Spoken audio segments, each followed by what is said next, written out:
එහෙනම් අපි දැන් පටන් ගමු පොඩ්ඩක් මතක් කරගමු සංඛ්‍යා රට. පළවෙනි ඒ යටතේ අපි ඉගෙන ගත්ත ඉරට්ටේ සංඛ්‍යා. මොකක්ද අපි ඉරට්ටේ සංඛ්‍යා කියන්නේ? ගිය සතියේ ඉගෙන ගත්තේ දෙකෙන් අන්න ලියාගන්න කෙටියෙන් ලියාගන්න දෙකෙන් ආපහු සාරාංශගත කරලා ලියාගමු. දෙකෙන් ඉතිරි නැතුව බෙදෙන සංඛ්‍යා. ගිය සතියේ මේ පාඩම ඉගෙන ගන්න ඇති මම අද සාරාංශගත කරලා මේකේ අභ්‍යාස සාකච්ඡා කරමු. right? දෙකෙන් ඉතිරි නැතුව බෙදෙන සංඛ්‍යා. බෙදෙන සංඛ්‍යා. දෙකෙන් ඉතිරි නැතුව බෙදෙන සංඛ්‍යා. ඉරට්ටේ සංඛ්‍යා. මොනවාද ඉරට්ටේ සංඛ්‍යා වලට උදාහරණ? 0 2 4 6 8 10 උදාහරණ. ඉරට්ටේ සංඛ්‍යා හඳුනාගන්නේ කොහොමද? කවුරු හරි කියන්නේ ඉරට්ටේ සංඛ්‍යා හඳුනාගන්නේ කෙසේද? ළමයි උත්තර දෙන්න බලන්න ගිය සතිය ආපු අය. මට ළමයි උත්තර දෙන්න බලන්න ඉරට්ටේ මේක ගිය සතියේ ආපු නැති අය ලියා ගන්න. ගිය සතියේ සෙමිනාර් එකේ හිටපු නැති අය ලියා ගන්න. ඔක්කොටම ලියා ගන්න ඕන තැන ආවම මම කියන්නම් පුතේ. බෙදන්නේ නැතුව හඳුනාගන්නේ කොහොමද? එක ස්ථානයේ ඉලක්කම අපි ගිය සතියේ ඉගෙන ගත්ත ගිය සතියේ ආපු නැති අය මේව නෝට් ඩවුන් කරගන්න. එක ස්ථානයේ ඉලක්කම 0 2 4 6 8 නැමැති ඉරට්ටේ සංඛ්‍යා නේද? ඉලක්කම 0 2 4 6 8 නම් එම සංඛ්‍යා ඉරට්ටේ වේ. දැන් සමහරක් අයට මතකයි සමහරක් අයට මතක නැහැ. අන්න නැවත ආවර්ජනය කරන එක වටිනවා නේද? එම සංඛ්‍යා ඉරට්ටේ සංඛ්‍යාවයි.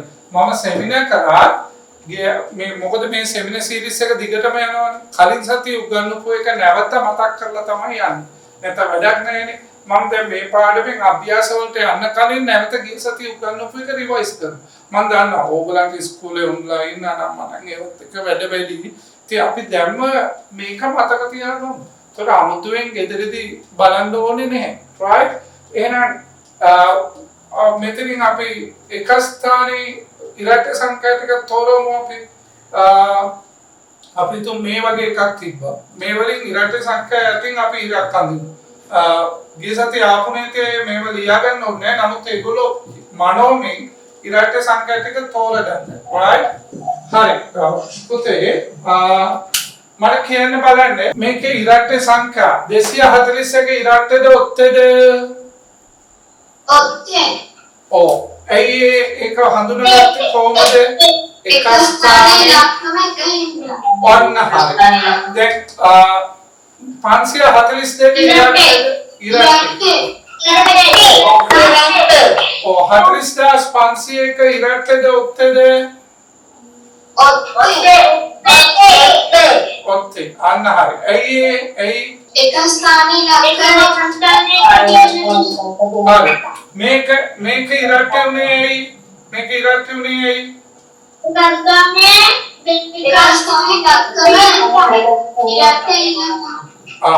මේක ඔත්තේද ඉරට්ටේද? බිඳුව තියෙන නිසා. අන්න හරි. බිඳුව ඉරට්ටේ. අන්න හරි. මේ 502 සංඛ්‍යාව ඉරට්ටේද? ඇයි ඉරට්ටේ. ඇයි 577 ඉරට්ටේද ඔත්තේද?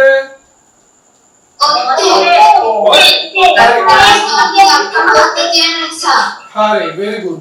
දැන් ආපු නැති අය මනට මේක නෝට් ඩවුන් කරගන්න. දැන් මේක අද දවසේ සාරාංශ නිසා මේක ලියා ගන්න බැරුණත් කමක් නැහැ. මම ගෲප් වලට වීඩියෝ දානවා. මම ඒක නිසා මේක නතරනවා. ඒක ආපු නැති අය පුළුවන් නම් වේගෙන් ලියා ගන්න බැරුණා කියලා දුක් වෙන්න එපා. අවබෝධ කරගන්න මම වීඩියෝ එක එවනවා ගෲප් වලට. right. හරි. අංක 3. එහෙනම් ඔය විදිහටම කියන්නේ ඔත්තේ සංඛ්‍යා කියන්නේ මොනවාද? ළමයිම කියන්නේ. නැවත ආවර්ජනය කර. ඔත්තේ සංඛ්‍යා කියන්නේ ඉක්මන 1 3 4 9 11 13 නෑ මේමයි යම් සංඛ්‍යාවක්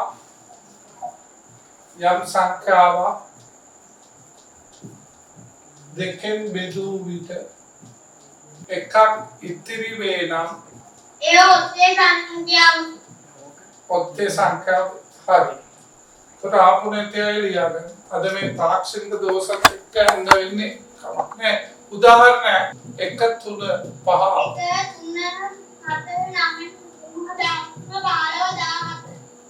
ඔය විදිහට ඔත්තේ ඊළඟ එක ඔත්තේ සංඛ්‍යාව හඳුනාගන්නේ කෙසේ? ඔත්තේ සංඛ්‍යා හඳුනාගන්නේ කෙසේ? හරි මේ නෝට් එක ලියාගන්න. ඔත්තේ සංඛ්‍යා හඳුනාගන්නේ කෙසේද? එක ස්ථානයේ 1 3 5 7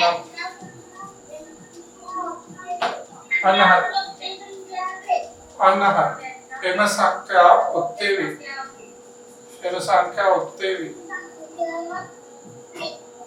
ඔත්තේ වේ. එම සංඛ්‍යා මනාවේද ඔත්තේ වේ. එම සංඛ්‍යා ඔත්තේ වේ. හරි. ඔය කමෙන්ට් මෙසේජස් බලන්න. උදාහරණ ටිකක් දෙමු අපි එක. නේද? 1 2 3 5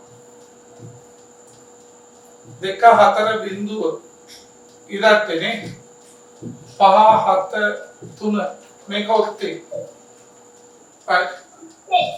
5 3 2 1 මේක ඔත්තේ.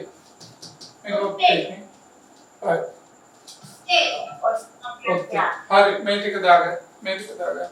අංක 3 ප්‍රථමක සංඛ්‍යා. ප්‍රථමක සංඛ්‍යා. මොනවාද මේ ප්‍රථමක සංඛ්‍යා කියලා කියන්නේ?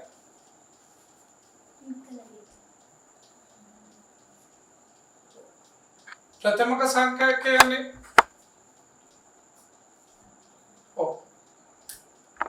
ප්‍රථමක සංඛ්‍යා කියන්නේ ළමයි සාධක දෙකක් පමණක් ඇති සංඛ්‍යා. සාධක දෙකක් පමණක් ඇති සංඛ්‍යා වේ. ප්‍රථමක සංඛ්‍යා කියන්නේ සාධක දෙකක් පමණක් ඇති සංඛ්‍යා වේ. උදාහරණයක් අපි ගත්තොත් ඔයගොල්ලෝ ළමයි මම ඕල් මියුට් කරලා තියෙන්නේ මොනවා හරි ගැටලු තිබ්බොත් මැසේජ් කරා. හරි. ප්‍රථමක සංඛ්‍යා සාධක දෙකක් පමණක් ඇති සංඛ්‍යා වේ. උදාහරණයක් අපි ගත්තොත් 2 එයා ලියන්න පුළුවන් ගුණිත තමයි එක් වරක් 2. එතකොට දෙකෙහි සාධක කවුද? දෙකෙහි සාධක 1,2. ඊට පස්සේ අපි ගත්තොත් 3 කියන එක ලියන්න පුළුවන් එක් වරක් 3. එතකොට එයාගේ සාධක 3 සාධක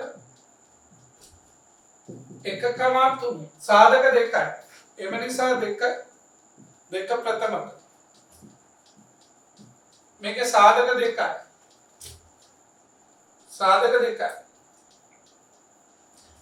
3 සාධක 2යි. එම නිසා 3 ප්‍රථමක. අපි ගමු 4. 4 කියන එක අපිට ලියන්න පුළුවන් කොහොමද? එක්වරක් 4. දෙවල 2. 4 සාධක 1 2 4. එම නිසා 4 ප්‍රථමක නොවේ. ප්‍රථමක නොවේ. 4 ප්‍රථමක නොවේ. සාධක දෙකක් විතර තිබ්බොත් විතරයි ප්‍රථමක වෙන්නේ. ඊළඟේ කවුද වෙන්නේ? 5. ඊළඟ උදාහරණයක් ගමු අපි 5. 5 කියන එකේ සාධක එයා ලියන්න පුළුවන් ගුණිත කවුද? 1 වරක් 5. ඒතර 5 සාධක එනම් කවුද? 5 සාධක 1,5. එහෙනම් එම නිසා 5 ප්‍රථමක වේ. 5 ප්‍රථමක වේ. දැන් ගිය සතිය උගන්වපු නිසා මම වෙයින් යනවා. යම් ගැටලුවක් තිබ්බොත් මැසේජ් කරන්න. right 6 කියන එක 1 වරක් 6 දෙවලක් 3. ඒතර 6 සාධක 6 සාධක කවුද? 1 2 3 6. මේ ගුණිතයේ අඩංගු වන පද. අනේ එහෙනම් එම නිසා 6 ප්‍රථමක නොවේ. සාධක දෙකක් විතරක් තිබ්බොත් තමයි ප්‍රථමක වෙන්නේ. මේක ලියාගන්න. මේක දාගන්න අපුනේ විනාඩියක් දෙන්න. ළමයි එතකොට ප්‍රථමක සංඛ්‍යා කියන එක තීරණය කරන්නේ සාධක ගණන මත. කියන්නේ යම් සංඛ්‍යාවක් ගුණිතයක් ලෙස ලියුවම ඒගොල්ලන්ගේ සාධක ලැබෙනවා. එතකොට දෙකේ සාධක දෙක ගුණිතයක් ලෙස ලියන්න පුළුවන් එක් වරක් දෙකම විතරයි. තොර දෙකේ සාධක වෙන්නේ 1,2. තොර සාධක දෙකක් විතරක් නම් ප්‍රථම. දැන් 3 සාධක තියෙන එයා ලියන්න පුළුවන් එකම ගුණිතය එක්වරක් 3. තොර සාධක දෙක. සාධක දෙකක් විතරක් නම් 3 ප්‍රථම. සාධක හතරක් තියෙනවා සාධක කීයද 3. අන්න ඒක නිසා එයා ප්‍රථමක නෙවෙයි. සාධක දෙකක් විතරක්ම වුණොත් එයා කවුරුන්ද වෙන්නේ පුතේ? ප්‍රථමක වෙනවා. සාධක දෙකක් විතරක්ම වුණොත්. දැන් 1 කියන සංඛ්‍යාව ගත්තොත් 1 කියන්නේ එක්වරක් එක. එයාගේ සාධක තියෙන්නේ 1යි. ඒතර එයා ප්‍රථමක නෙවෙයි. සාධක පාඩම ඉගෙන ගත්තේ නැති ළමයිට සාධක කියන්නේ මොනවද කියලා අවුලක් තියෙන්න පුළුවන්. දැන් අපි පන්ති කාමරේදී සාධක උගන්වලා තියෙන්නේ. සාධක කියන්නේ යම් සංඛ්‍යාවක් ගුණිතයක් ලෙස ලිව්වම ගුණිතයේ අඩංගු වන පද. මේ ගුණිතයේ අඩංගු වන පද තමයි 1 හා 2. ඒ වගේම සාධකවල ලක්ෂණයක් තමයි මේ සාධකවලින් මේ සංඛ්‍යාව ඉතිරි නැතුව බෙදෙන. එතකොට අපි නැවත මතක් කරොත් සාධක කියන්නේ මොකක්ද? යම් සංඛ්‍යාවක් ගුණිතයක් ලෙස ලිවිය හැකි සීලුම ගුණිත ලෙස ලිව්වම ගුණිතයේ අඩංගු වන පද තමයි සාධක කියන්නේ. යම් සංඛ්‍යාවක් ගුණිතයක් ලෙස ලිව්වම ගුණිතයේ අඩංගු වන සීලුම පද තමයි සාධක කියන්නේ. සාධක කියන්නේ. එහෙනම් සාධක හොයනවා මුලින්ම හොයනවා ලියන්න පුළුවන් සීලුම ගුණිත ලියලා සාධක ටික හොයනවා. සාධක දෙකක් නම් ප්‍රථමක, සාධක දෙකකට වඩා වැඩි නම් ප්‍රථමක නෙවෙයි. ඒතොර කවුද කියලා අපි ඊළඟට කියවද දෙන්න. හරි. මේ ටික මම මකන්නම් ලියාගන්න බැරි වුණොත් දුක් වෙන්න එපා. මොකද මම අපි ගමු සංයුත සංඛ්‍යා. සංයුත සංඛ්‍යා මේ ප්‍රථමක වලට විරුද්ධ කියලා. සංයුත සංඛ්‍යා. සංයුත සංඛ්‍යා කියන්නේ සාධක දෙකකට වැඩි සංඛ්‍යා. සාධක දෙකකට වැඩි සංඛ්‍යා. සංයුත කියන්නේ සාධක දෙකකට වැඩි සංඛ්‍යා. right? අපලු කොහොමද සංයුත සංඛ්‍යා හොයාගන්නේ? සාධක හොයන්නේ සංඛ්‍යාවල. එක්වරක් දෙක. මගේ එතකොට දෙකේ සාධක කවුද වෙන්නේ? දෙකේ සාධක 1,2. සාධක දෙකයි. එහෙනම් මෙයා සංයුත නොවේ. මෙයා සංයුත නොවේ. ඊළඟට චෙක් කරලා බලමු 3. 3 ලියන්න පුළුවන් එක්වරක් 3. එහෙනම් එතකොට මෙයාගේ සාධක කවුද? 3 සාධක. 3 සාධක වෙන්නේ 1,3. 1,3. ඒක නිසා අපේ මේ IT මිස්ටර් දාන්න අතයි කාලේ තියෙනවා. එතකොට මෙයා සංයුත නොවේ. සංයුත නොවේ. එයාත් සංයුත නොවේ. අපි ගත්තොත් 4 එක්වරක් 4 දෙවරක් 2. එතකොට 4 සාධක එනවා. 4 සාධක එනවා.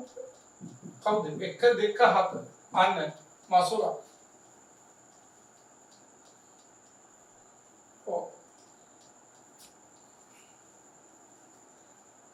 එතකොට 4 සාධක 1 2 4. අන්න අපිට හම්බ වුණා පළවෙනි. එහෙනම් එම නිසා සාධක දෙකකට වැඩි. එම නිසා 4 සංයුත වේ. සංයුත සංඛ්‍යා. සංයුත වේ. අන්න පළවෙනි සංයුත සංඛ්‍යාව හම්බ වුණා. 4 සංයුක්ත වේ. 5 සංයුක්තද නෑනේ. මම ඊළඟ උදාහරණ 1 උදාහරණ 2 උදාහරණ 3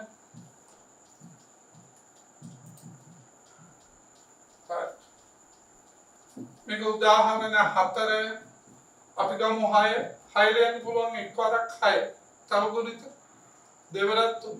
එහෙනම් 6 සාධක අන්න ඉබේම සාධක පාඩම මෙතනදී කවර් වෙනවා. 6 සාධක කවුද? මේ ලියන්න පුළුවන් සීලුම ගුණිත ලිව්වම ගුණිතයේ අඩංගු වන පද. එහෙනම් සාධක දෙකකට වඩා වැඩි නම් සංයුත වේ. දෙකයි නම් ප්‍රථම. එම නිසා 6 සංයුත වේ. 6 සංයුත වේ. right. ඊළඟට ගමු 8 ලියන්න පුළුවන් සීලුම සාධක ලියන්න. 8 ලියන්න පුළුවන් සීලුම සාධක.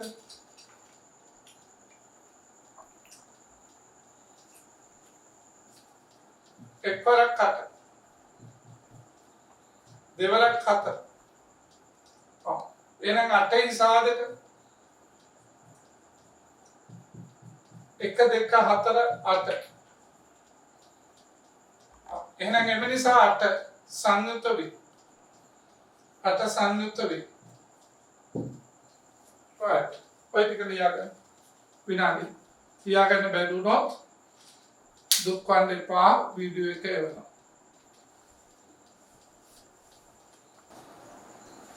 තමයි අංක 5 නේද සම චතුරාර්ය සංඛ්‍යා සමචතුරාර්ය සංඛ්‍යා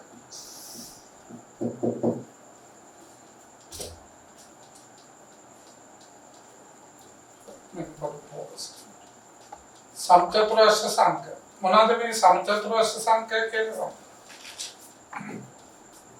චිත්‍රතා මගින් ලියුවිට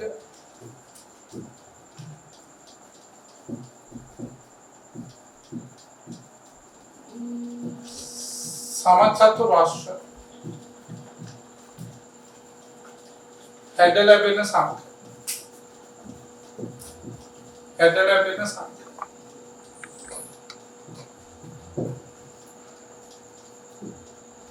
එක ඊට පස්සේ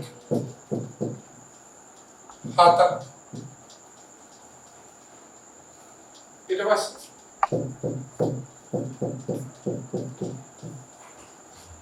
9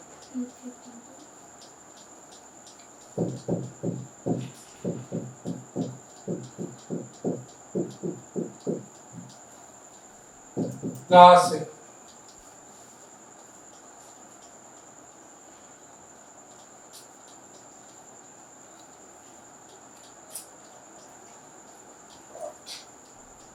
මේකේ රටාව සමචතුරාර්ය සංඛ්‍යාවල රටාව සමචතුරාර්ය සංඛ්‍යාවල රටාව පළවෙනි සමචතුරාර්ය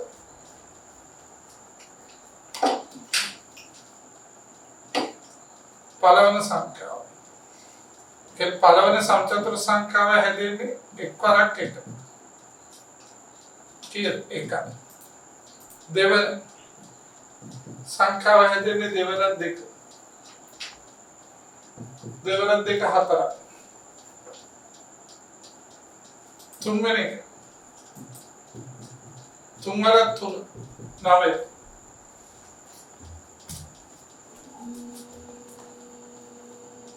එක හතරවන එක හැදෙන්නේ කොහොමද? හතරවරක් 4 10 පස්වන සමචතුරාර්ය සංඛ්‍යාව හැදෙන්නේ පස්වරක් 5 25 දහවන එහෙනම් කියලා බලන්න දහවන සමචතුරාර්ය සංඛ්‍යාව හැදෙන්නේ කීවරක් කීයද? රටාවන දහවරක් 10 100 දහවරක් 10 ත්‍රිකෝණ සංඛ්‍යා චිත්‍රතා මගින්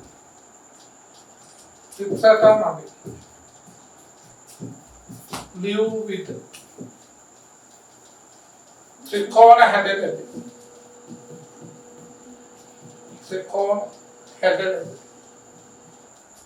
පළවෙනි එක මේක එක අපි කරන ත්‍රිකෝණ සංඛ්‍යාව දෙවෙනි එක 1 2 3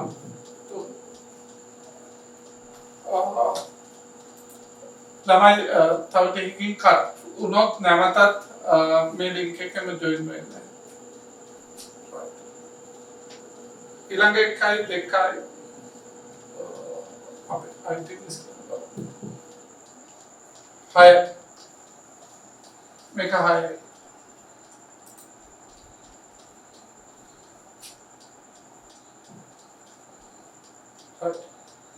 එකයි දෙකයි තුනයි බලන්න පට්ටේල වගේ එන්නේ හරි ක්‍රමික වෙනවා 10 1 2 3 4 10 ඊට පස්සේ මෙහි රටාව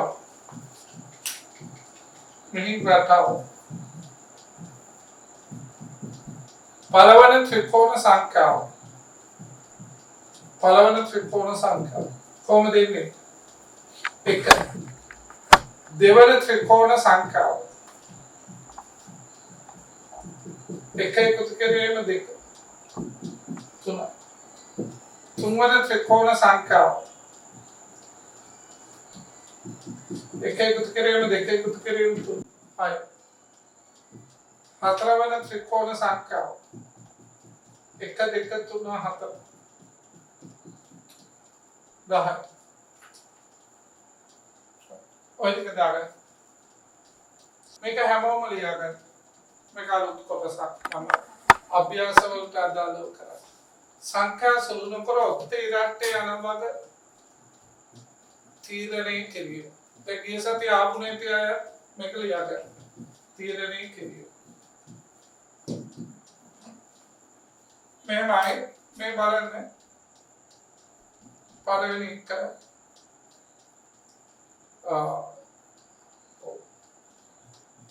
හතර එකතු කිරීම 8 වගේ ගත්තොත් හතර එකතු කිරීම 8 මිස් විනාඩි 5ක් දෙන්න. IT මිස් ගෙන් මම විනාඩි 5ක් ඉල්ල ගන්නවා. පොඩි සිග්නල් ප්‍රශ්නයක් ආවා මිස් එක. 4 8 මේක ඉරට්ටේ එකතු කිරීම ඉරට්ටේ එකතු කිරීම ඉරට්ටේ 4 8යි 12 අවසාන උත්තරේ එන්නේ ඉරට්ටේ. ඔක අඩු කිරීමේදීත් ඔහොමම තමයි. මෙතන අපි අඩු කිරීම එකක් ගත්තොත් 8 අඩු කිරීම 2 6 ඉරට්ටේ අඩු කිරීම ඉරට්ටේ අවසාන උත්තරේ ඉරට්ටේ එතකොට අපි දෙවෙනි එක ගත්තොත් මේ විදිහට එනවා 7 එකතු කිරීම 5 12 ඒ කියන්නේ ඔත්තේ එකතු කිරීම ඔත්තේ අවසාන උත්තරේ ඉරට්ටේ මේක ඔත්තේ සංඛ්‍යා වලින් අඩු කරාම තෝකමයි වෙන්නේ 7 අඩු කිරීම 5 2 කියන්නේ ඔත්තේ අඩු කිරීම ඔත්තේ ලැබෙන ඉරට්ටේ කියන්නේ මේ දෙකෙන්ම කියවෙන්නේ ළමයි සමජාතිය නම් ඉරට්ටේ එකතු වුණොත් ඉරට්ටේ අඩු වුණොත් ඉරට්ටේ ඔත්තේ එකතු වුණොත් ඉරට්ටේ ඔත්තේ අඩු වුණොත් ඉරට්ටේ කියන්නේ සමජාතිය නම් ඉරට්ටේ සමජාතිය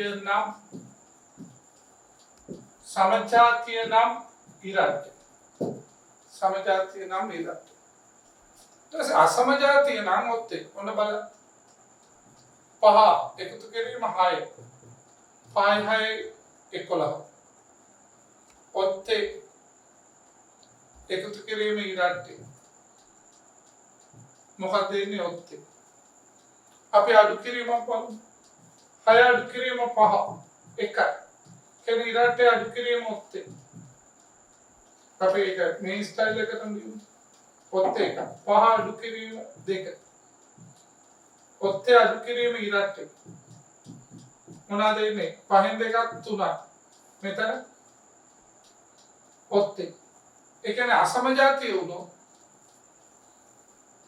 ඔත්තේ තව එකක් බලමු මුලින්ම ඉරට්ටේ එකක් ආව 2 එකතු කිරීම 1 3 ඒ කියන්නේ ඉරට්ටේ එකතු කිරීම ඔත්තේ මෙතන එනවා ඔත්තේ අසමජාතිය වුණේ ගමන් අපිට එනවා ඊට පස්සේ 2 අඩු කිරීම 1 කියන්නේ ඉරට්ටේ අඩු කිරීම ඔත්තේ මේකෙන් අපිට ගන්න තියෙන්නේ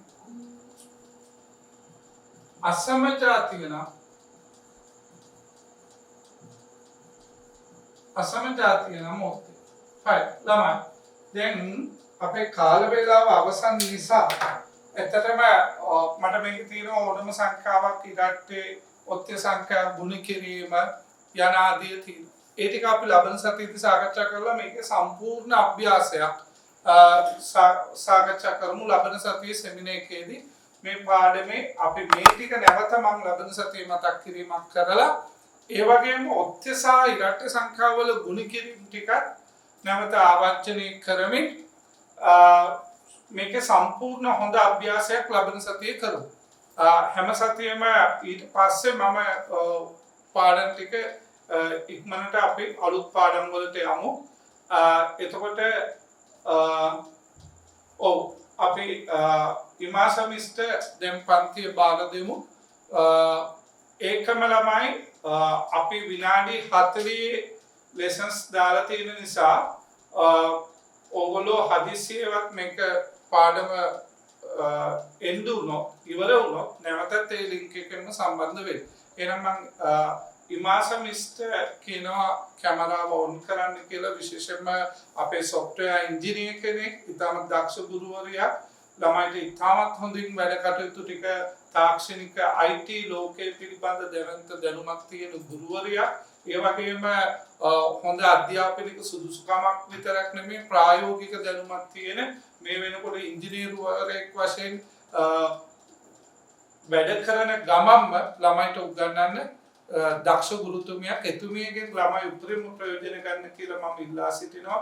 මිස් ගොඩාක් කාර්යබහුල වෙලා මම හිතන්නේ මිස්ටර් දැනට ඉන්න පෝස්ට් එකට වඩා ටිකක් ලොකු පෝස්ට් එකකුත් ලැබුණා. නම් මිස් ඕගලන්ට හැමදාම එකම විදියට නේද ඕගලන්ගේ මට්ටමට ඇවිල්ලා ඕගලන්ට කියලා දෙනවා. ඒක නිසා අපේ IT ඉංජිනේරු මහත්මියට ආරාධනා කරනවා මෙතනින් ඉදිරියට පාඩම කරගෙන යන්න. බොහොම ස්තුතියි.